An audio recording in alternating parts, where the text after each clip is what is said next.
wearing traditional Japanese footwear, and when you guys work in traditional Japanese martial arts, you'll see that the front foot is always straight. That we stand a certain way. And that's because they wore flip-flops. They wore this kind of footwear back then. If I put my foot in a position like I'm an MMA fighter, and I go to make a cut, my foot actually slides out of the, I start cutting up the bottom of my feet on the gravel and rocks or whatever's on the ground. Right. That's why the foot position's a certain way and the body alignment's a certain way so that it matches you holding the sword and the footwear and the attire that they had at the time. Okay? So make sure when you're doing the kamae, your front foot is straight, this foot is back, right? And you're in a wide enough position to where you can move 50-50, but you can hold your position. You know what I mean? So this would be like Chudan no kamae, just like this.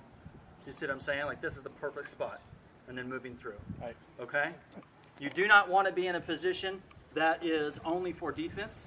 So don't get too wide, because although it's great for defense, they're not going to move you back. You're not going to be able to attack. And don't get your feet too close together like this, because my feet close together like this, oh, this is great. I can do all the moves I want. But it's not good for defense, because if someone rushes me, I'm just going to get pushed over. So everyone's body is different. Everyone's balance point is different. Do you know what I mean? Right. Find your spot, drop your ass, and get a good kamae.